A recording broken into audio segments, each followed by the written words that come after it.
എങ്ങനെയും നാട് വിടണമെന്ന ആഗ്രഹത്തിൽ കൊച്ചിയിൽ നിന്ന് ഞാനും മെഹറും പോയത് കൊച്ചി മെട്രോ ലൈഫിൽ നിന്ന് ഇടുക്കിയിലെ മിടുക്കിയായ തൊടുപുഴയിലേക്ക്.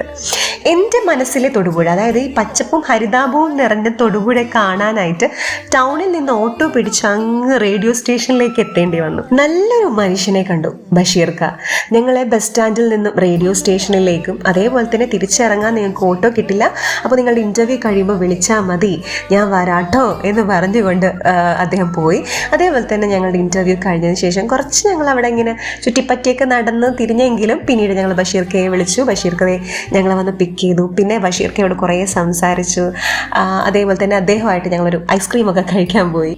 പിന്നെ ഒരു എക്സൈറ്റിംഗ് ഫാക്ടർ ഉണ്ടായി. അതെന്താണെന്ന് വെച്ച് കഴിഞ്ഞാൽ, ഞങ്ങൾ ബസ്സിൽ ഇങ്ങനെ യാത്ര ചെയ്തുകൊണ്ടിരിക്കുമ്പോൾ നിഖിലേട്ടൻ വിളിച്ചിട്ട് പറഞ്ഞു, എടാ തൊടുപുഴയിലൊരു സലൂണിൽ നിങ്ങൾക്ക് പരസ്യം ചെയ്യാൻ പറ്റുമോ, ആഡ് ചെയ്യാൻ പറ്റുമോ? ഞാൻ ചോദിച്ചു, മനുഷ്യ നിങ്ങളിപ്പോൾ ബസ്സിലുണ്ടോ എന്ന് ചോദിച്ചു.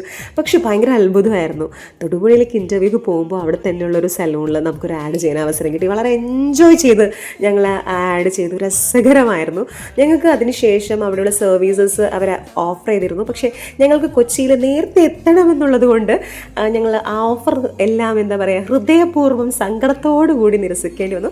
പക്ഷെ എന്തായാലും ഇത്രയും കൂടുതൽ അവർ പറഞ്ഞില്ലേ, അപ്പോൾ ആ ഓഫറിൽ ഒരെണ്ണം ഹെയർ കട്ട് നമ്മുടെ മെഹറു എടുത്തു. നല്ല ബ്യൂട്ടിഫുള്ളായിട്ട് ആ ചേട്ടൻ മെഹറുവിൻ്റെ കേളി ഹെയർ ഒന്നുകൂടെ ബ്യൂട്ടിഫുൾ ആക്കി.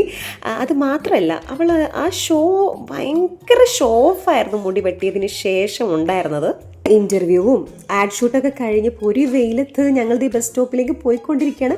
അപ്പോഴും മെഹറൂടെ ആ മുടി വെട്ടിയ ഷോ ഓഫ് കണ്ടുകൊണ്ടിരിക്കേണ്ട എൻ്റെ ഒരു മാനസിക അവസ്ഥ അതിഭീകരമായിരുന്നു. തൊടുപുഴയിൽ ഞങ്ങൾ പോയി ഇൻ്റർവ്യൂക്ക് ഞങ്ങൾക്ക് ജോലി കിട്ടി.